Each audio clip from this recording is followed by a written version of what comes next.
Good seeing you again, David. You too, Dave. Uh, I saw an article you wrote recently about the power of using our calendars as a productivity tool. And you made a comment which just kind of blew me away. You said, "Seldom have I seen anyone use their calendar optimally. The tool is very much underutilized." The calendar, it's kind of like the core of our planning. What are people missing? Well, several things. Back in the old days when I first started doing this work, it was pretty radical approach to say daily to-do lists don't work, because usually most people use their calendar for not only appointments, but they made daily to-do lists. But then, we can go through all the reasons why they don't work. It's fine to make a daily to-do list as long as you're willing to tear it up and rewrite it about 16 times that day. Mm-hmm. Right? Given how the changes and things that go on in your life and as things as fast as they move. There's nothing wrong with sitting down and saying, look, here's the 3 things or 4 things in case I have time today. Here's the 4 things that I want to do. I do that too. But what a lot of people do, actually, a number of people who are really veteran GTDers, what they do is they maintain their list not on as daily to-do list, not on their calendar, but in their next action lists. And the night before or whatever, they scan through all that and then just take a little piece of paper, a little index card or something, or post it, and write down the 2 or 3 things out of those things that they want to focus on, which is fine. Just keeps you focused and so forth. And also it's very easy to tear it up and rewrite it. It's not in stone anyway. I saw a study many, many years ago that people said, if I'll forget the numbers, but you'll get the idea that, most people, what they write down on Monday that they think they're going to do would take them all week to do. And then people wind up rewriting and feeling guilty and feeling bad because they didn't do all that stuff, because it's just kind of unrealistic to think that your calendar should hold all of that. Yeah. So that's kind of error number 1 that most people make. Error number 2 is they don't take advantage of the calendar as both a tickler system and a way to be aware of things that are day specific that you need to see. So what happens is they don't really trust that it's what I call the hard landscape. I used to manage a landscape company in LA, and we had hard landscape, which is the brick and mortar stuff that you don't move very much. And then there's a soft landscape, which is the trees and the grass and the flowers and so forth that you can move around in case you made a mistake. So the hard landscape for me is my calendar that has 3 things on it. And those 3 things are obviously appointments, to chatting with you today. Day specific, that's time specific stuff. Day specific things to do, like I've got to send that DHL package today sometime. Can't wait till tomorrow, anytime today, as long as I get my DHL before they close. So that would also be on my calendar. That's a got to for the day, but it's not tied to a time. It's just tied to the day itself. And then there's day specific information, which is I want to know on Friday that they're going to shut down this whole part of town, so don't try to go there. Mm-hmm. Or I need to know on Friday that that's the last day that I could start on this Excel spreadsheet in order to finish on time. Mm-hmm. Or that's the day, that's somebody's birthday that I might want to be aware of on that day. Mm-hmm. So it's things that I need to be aware of or would like to be aware of either on that day or about that day. So going back to your DHL example, I mean, why would that not be on your to-do list for the day, your task list, your 3x5 card or whatever? Why would that be on your calendar? It could be, but I don't use a 3x5 card. I just use the day specific, thing to do. And these days, most of the digital calendars have a place for a day specific action to put on. In the old days, they didn't. You had to create a workaround. You had to create an all day event. They still call it that, even in Microsoft Outlook, which we just moved to 365. The calendar there allows you to then create a day specific thing. If you click on it during the day on the graphics, it takes up the whole day, or anywhere you put on there, it says busy all day. So if you said, look, I'm going to be off at a conference that whole day, so don't, if anybody else wants to access my calendar or put something on it, don't do that. They won't be able to do that.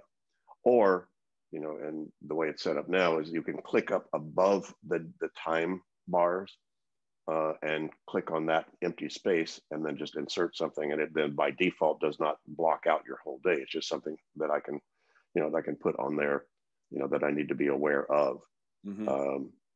So I'm, for instance, if you look right now on my today's Monday and our things, and if you looked at my Monday calendar, now this is Monday the 19th.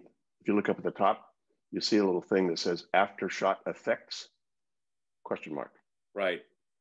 Well, for 5 days, I got my first vaccination 5 days ago.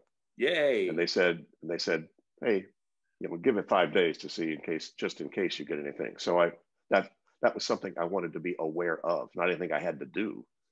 That was just nice to be aware of that. Tomorrow, on Tuesday, you see Mori-san up there. My fabulous Japanese barber has not been able to work because he works out at the Hotel Okura, and Hotel Okura has been almost totally shut down because of the pandemic. And they said he should be starting on the 20th. That means I can get Mori-san to give me a haircut, after that day.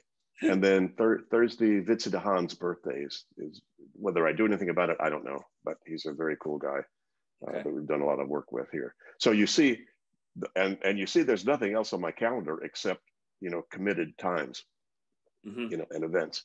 That's why the night before, people often ask, how do I structure my day? I said, well, my day's structured the night before because before I end my day, I look at the hard landscape for tomorrow to know how long I can sleep. Got to tee up my brain to be aware of that. Usually I look the next 2 or 3 days ahead, just to, make that comfortable, for me to do. So, as simple as all that is, there are very few people that I know who actually do that, who do what I just showed you. And mostly that they don't take advantage of the all day event space that says, what do I want to be aware of on that day? And that's a very appropriate place to put a lot of things. Both red flag dates called something's got due on that day. Even though it may be on my action list, with a due date on that, if I want to be really super safe, then I'll just go to that day that it, hey, David, it's sent proposal yet? ? Or something like that, some little trigger. So that's the only time I ever might double enter something in my system would be that, where I've got either a project or an action that actually has a real hard due date. And then I may go to my calendar and put it up at the top and say, okay, dude, what about that? And so everything that used to go, as you may have read in my book, I used a paper-based tickler file. Right. The 31 days and 12 months, and then every day you take, throw stuff in the file. Because filing systems really suck in terms of getting them, especially in Europe. You only get these these hanging files and these hanging file systems, which are just really a pain in the butt, to have to use. Right. So I went away from the paper-based tickler file and just used my calendar now for that kind of thing.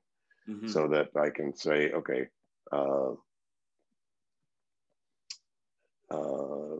let's say 3 weeks from now is something is coming up or is going to be available, and so I can put that just as something I want to be aware of on that day. Right. So it's just another version. Those are tickler things that what you saw, what I showed you, on there. I would have used a paper-based tickler file to remind me about, Mori-san is now going to be working, or that's Vitsuda Han's birthday or whatever. That would just been in that system. In the morning, I just open it up and I'd see that data there. Yeah, I think most people kind of gave up on the tickler system a long time ago. At least I did. Although I still struggle with where to put things that I want to like for example, back pre-COVID, right? You'd get tickets to a show. And it was nice to put that in the tickler file because you knew they'd always be there. And now I don't have the tickler file anymore. Yeah, well, I get you. That's why I have a file called action support.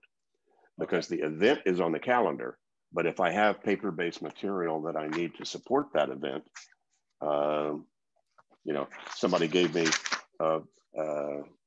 when I did a keynote or whatever, they gave me a gift voucher for 100 euros at one of our favorite restaurants, right? So that's printed out because I need to take this to the restaurant, right? But of course, the restaurant's closed right now, but this is good for a year. So ideally, I'll be able to use it. That's in there. Right. You know, or, a play that had to get rescheduled. You know, so here's my ticket for that play, right? But it had to get rescheduled. So anyway, so those are, you know, I have a meeting with my CIO. He's my tech, you know, Eric Mack, who's, you know, just a big tech consultant we use a lot. And here's his optimization of Microsoft 365 document that, you know, he gave me. So it's, you know, kind of background for a meeting that we're going to have, a Zoom meeting we're going to have together about that. So I use that for the same purpose. I'm like you. It's like I still need support material, you know, for that. That's why I use, you know, I've got a stacking tray of my in trays, and there's my in tray. Then I have my second one is a bunch of my Dutch lesson stuff. You know, that's where that's paper based. A lot of it is. And then my next one is just pending, and this is the pending area. For instance, here's the data for my second vaccination, you know, that I will need to take in, you know, when I'm scheduled. It's about 4 weeks from now. And then I have, you know, folders that I've created for the Keith's Comp is the apartment we just bought. And I have folders for that have like design and finance and so forth. I have that there. So I still have paper-based stuff. It's still a lot easier many times, even if it comes across as a PDF, to print out that PDF and have it in your hand than it is to try to go click through and try to find it on a computer, especially if you're going to go somewhere and still need that document or need access to that. Right. So I just got my system set up and that works. It's very simple. It's a very simple idea. And it doesn't sound like it's changed very much. I mean, other than the Tickner file, it really doesn't sound like you've changed your system since you wrote your first book. True. Yeah. And my system hadn't changed even when I wrote the book for several years. You know, I tweaked it a little bit in terms of some of my lists and, you know, categories. You know, I've got I have an after COVID, you know, action list now. You know. Well, that's a good idea. I didn't think of that. and an after we move list, because there's some things I want to do, but we can't do that until we move into the new apartment. So. Are those paper lists or those digital? No, that's digital. That's just those are in my set of context action list. You know, errands to run. You know, stuff to talk to Catherine about, whatever. So, getting back to your calendar for a second, what is your view of time blocking to set aside time to work on specific projects? I didn't see any big times blocked out on your calendar. I don't. Hardly ever. If you need that to get something off your mind, then you do need to do it. If you do that and then don't keep to your own appointment with yourself, you just undermine your self-esteem. And very few people keep their own appointments with themselves. You know, but I've met people for whom it is very important to do that, especially people who are in organizations where people are grabbing time on their calendar a lot. And then they say, oh, geez, I need at least 2 hours of uninterrupted time to be able to finish the business plan or finish the proposal and due on Friday. And they look at their calendar and go, geez, I better block out 2 hours on Wednesday afternoon. And then they just go into a conference room and, you know, take that time for themselves. If you're willing to keep your own agreements with yourself, sometimes it is the best way to get that off your mind. Yeah, you know, I was also thinking about this, that calendars used to be a very personal thing. I mean, we would carry them around with us. And now that they're, you know, for the most part online, I mean, a lot of people still hang to paper, which is cool. But for those of us who are online, it's almost too easy to share your calendar with others who can then request time on your calendars, fill up your calendar, so that before you know it, you don't have any time to get any work done. And even though you can say, I'll accept this meeting or not, I mean, you feel like a jerk if you don't accept somebody's request for a meeting. Yeah, well, that's where people just have to grow up. You know, just how easy is it to say no? You know, so Yeah. Understood. But you know, the probably the benefits outweigh the downside to it. I mean, it's nice that Catherine and I can look at each other's. You see a combined calendar with both of ours in case we want to make an appointment or something that's going to require both of us to be there. Mm-hmm. You know, so we don't have to keep going back and forth and whatever to be able to do it. So you know, the benefits outweigh the cost, I think. Right. You know, for the most part. When I used to have a 9 to 5 before I retired, I always found that mid-morning was my good time to get major projects done. So I just had an agreement with my administrative assistant that we would kind of block out that time, and that was my work time. And you know, Yeah. and we didn't mark it on my calendar, but we were both aware that that had to happen, and that seemed to work for me really well. Sure. No. I think once those things become habit, like we have a house cleaner, a couple that come in and clean our apartment every week on Friday mornings. And so it's not on my calendar, but Catherine and I know the best thing is for us to be out of here, you know, with the dogs, you know, and go find something to do on Friday morning. So I never put anything on my calendar before like 1 p.m. in the afternoon on Friday, simply because I know that. So to your point, you know, once it's habitual and you've built it into your system, people think I write everything down. No, I write as little as I can get by with. I plan as little as I can get by with. Are you kidding? But what I do need to plan and what I do need to get out of my head, absolutely, you know, I do, to make sure that it's off my mind. But you know, when things are habitual, I don't need to write down brush my teeth because have to do that anyway. You know, and so there's a lot of things in life you don't need to write down, even though you know you need to do them, either on a daily basis or every Friday morning. We need to leave the apartment clear and clean and get out of here. But you're putting a lot of faith in that brain again, remember? Yeah. Well, as I'm getting older, I'm forgetting the simple things too, David. Yeah. Well, what about people who, I mean, should people keep like a separate calendar for their personal lives from their work life? I know that people do that, and some people do it simply because they don't want to. Their company may have a policy that they can't use their sort of agreed on, application, their calendar application for personal stuff. So some people have to, just by necessity or by policy, have to keep those things separate. It's a pain in the ass because then they have to look both places before they can really, agree to anything, that's coming up. So you can have as many calendars as you want and in many different places as you want. A lot of families that have kids that have busy schedules sometimes have just a handwritten calendar on the refrigerator or somewhere, that people write down what they think everybody else ought to know that they're doing that day, and that's fine. Or, digitally, it's nice and quite efficient if everybody in your family has access to that and can do it that way. I think that's fine too. But in terms of separating personal and business, only if you have to, I would suggest, in terms of just efficiency. Are there any other ways that you can think of in which people are using or underutilizing their calendars? No, I think those are it. Dave, I mean, again, to your point, there's a lot of time-based or day-specific kinds of things that you may need to keep track of somewhere in some way. And as long as it's somewhere that you need to see appropriately at the right time and place, that's it. And, to some degree, it's kind of the dummy stuff. I've got now, I used to have just a yellow Post-it stuck on our front door on the inside that says, mask ?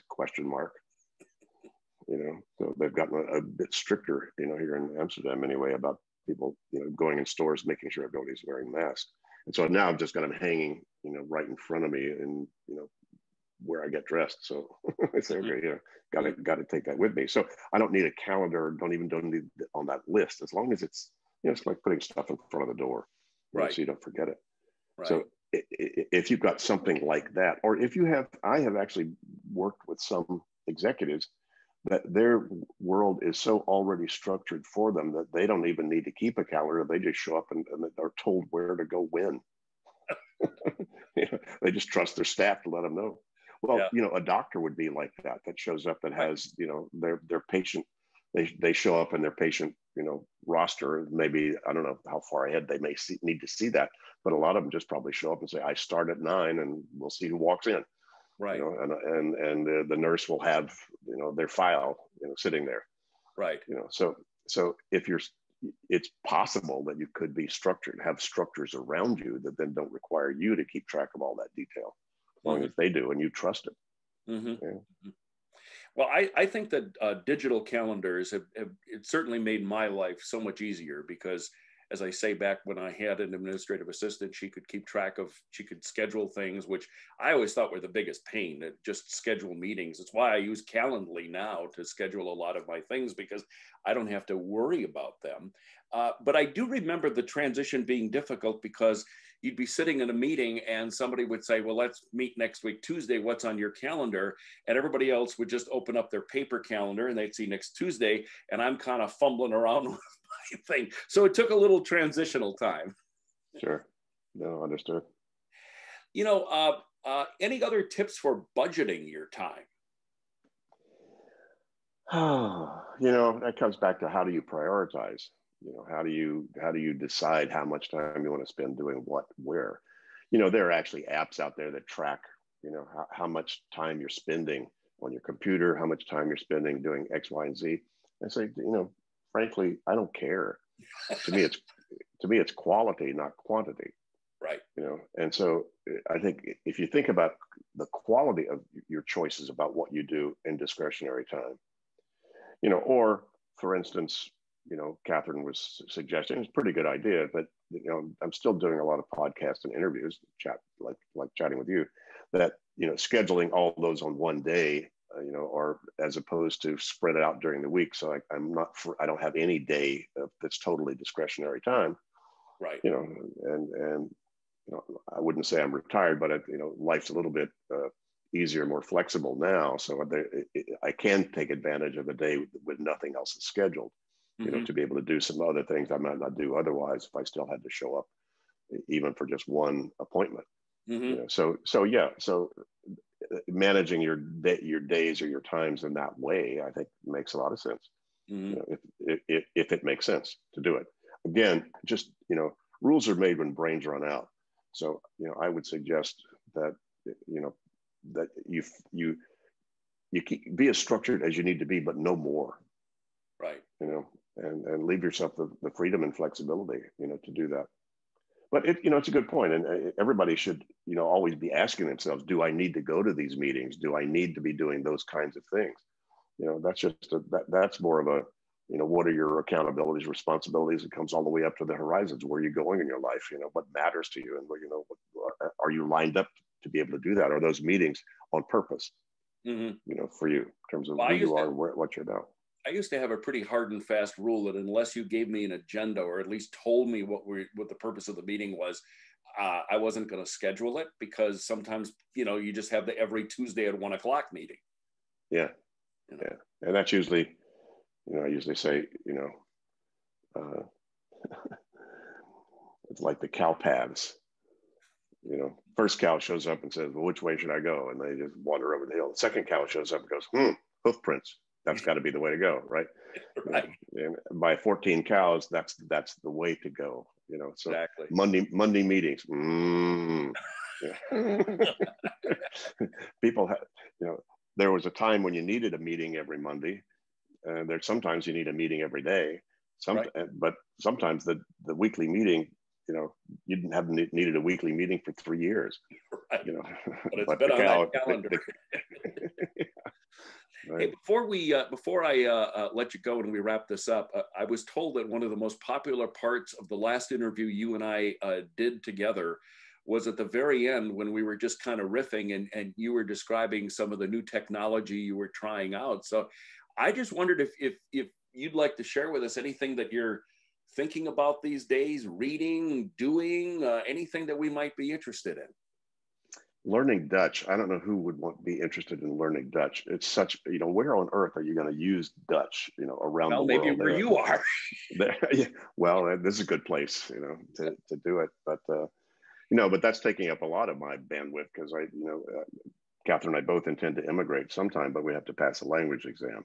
And Ah, believe me, learning a new language is sort of it's Alzheimer prevention. Believe me, in terms of keeping your brain involved. It really is actually more so than a lot of things. I don't know if I mentioned last time a great book, Daniel Levitin's Successful Aging. Uh, and one of the things he mentions that as we get older, something that actually can get better. There's some things that are going to naturally deteriorate, called your body, right? right. But cognitively, actually, you can get better as you get older, as long as you are as long as you're creating new grooves in your brain. In Mm-hmm. other words, if you've played the flute all your life, learning to play the flute better is not going to create new grooves. Learn to play the banjo. Now that would, then or learn to paint or do something different. Right. And they've actually found that you're healthier walking in the woods than walking, on a sidewalk, simply because the constant adjusting of your balance based upon uneven ground is actually quite healthy for your mind. Hmm. So anyway, Dan's book, he wrote The Organized Mind, Right. and he's a GTDer, and his new book, I highly endorse it for anybody who is over 50, deals with somebody over 50, or thinks you will live over 50. It's worth reading. So again, it's a great read. So if I haven't mentioned that before for anybody listening, That's a subject that always I'm always interested in, how our brain works and how it functions. As a matter of fact, I just started reading a new book by Sanjay Gupta called Keep Sharp, and it's very much the same thing as what you're describing. It's how we shouldn't automatically assume that as we get older, our brain deteriorates. Yes, there are elements of that, and some people more than others, but there are things you can do to exercise the brain. So it's indeed, a similar kind of thing. So learning Dutch, is that a digital, or are you doing it on a book, or do you have a tutor? What are you doing? I have a tutor, and a lot of it's written on a book. And here's, if you're going to take the immigration exam, inburgeringsexamen, welcome in Nederland. So this is a book, written to. I also have to do it. Yeah, Our it's virtual screen makes it kind yes, of funky. There you go. Yeah. Anyway, so that this is like a textbook, to learn, lots of stuff. A lot. That's certainly a lot easier than trying to do something digital. But my tutor uses Google Meeting, and Google. He's now moved a lot of his stuff, so he has a lot of digital, reference material that he sends me. Okay. But again, he takes notes on the Remarkable. I think maybe that's what I mentioned last Yes, that's time. what you were talking about. How's that experiment working for you? I'm not using it that much, but even the few things I am using it for, it's really cool. For instance, moving into the apartment, some things I wanted to show somebody, how I wanted to organize my little studio in our apartment. And so it was a lot easier for me to then draw on this, because it's very easy to then erase it. Mm-hmm. Just by circle things, it disappears. And I can use, a broad pencil. I can use a thin pencil. Also, I wrote a thank you note using the calligraphy on the Remarkable, which is actually gorgeous. Wow. And I wrote the note in calligraphy, and then saved it as a PDF, and then printed it out, and then put that with a bottle of champagne. Oh. And it's totally elegant. So if nothing else, to be able to write a handwritten note that looks handwritten, like you've done it with calligraphy, but Yeah. Anyway, so Wow, that's great. just if not life changing Yeah. at all, but And it's kind of cool to see. Are you getting out and about? What is the status of COVID in? No, it's still pretty locked down. Our wine stores and our grocery stores, and all the critical things in life are open. Okay. And the doctors and so forth. And but pretty much it's pretty shut down. There's been a second surge over here in the Netherlands. They thought they were doing pretty well, but it's now popped up again. There's actually a curfew that they put, at night. So you can't be out unless you're walking your dog. You can't be out past 10 o'clock now, because the daylight's getting long, but it used to be 9 o'clock. And so they shut down. And, we really miss going to restaurants. That's one of our favorite things to do. And we've got some great restaurants. And so we're missing that. Right. So, and of course, the people in the hospitality and travel industry they're just tanked, so just what it's done to the economy is pretty awful. Well, we keep hoping for better things this summer, I guess. Yeah, we'll keep our fingers crossed. By the way, I just looked at, here's the, the trivia today, because I was saying, oh, keep your fingers crossed. You said that to somebody a couple of days ago. And then I was curious. I said, because he was Dutch, I said, by the way, do you do that in the Netherlands? He said, yeah, we do. But I talked to a guy this morning who's in Germany. I said, by the way, do you use keep your fingers crossed? He said, no, we do, a thumb press. Is that what they mean? So I said, wonder where that comes from. Where does cross your fingers? So I just before talking to you, I looked it up. And they don't really know where it started, but they do. There's a couple of theories. And one of them is that even pre-Christian era, in sort of pagan days, that there was a kind of a belief that where there were intersections of things, that's where good spirits showed up. And the more common belief is that in the Christian era, when they would kill you if you showed signs of being a Christian, that they had secret symbols that they would use, and that if you met somebody and you crossed, and I think they said the thumb and forefinger, and then you would touch the thumbs together and then cross your fingers. That was a secret sign that you were a Christian, because it represented the cross, the Jesus on the cross, etc. So who knows? Anyway, so hey, fingers crossed. I thought I was going to learn how to use my calendar efficiently, and look what I have learned. I know, and golly, how could we have lived without this knowledge? Hard to tell. Well, David, I've got my fingers crossed that you get your second vaccine, and that you continue to enjoy yourself, and smooth transitions to your new place. Thanks, Dave. Yeah, and health and safety to you too. Thank you.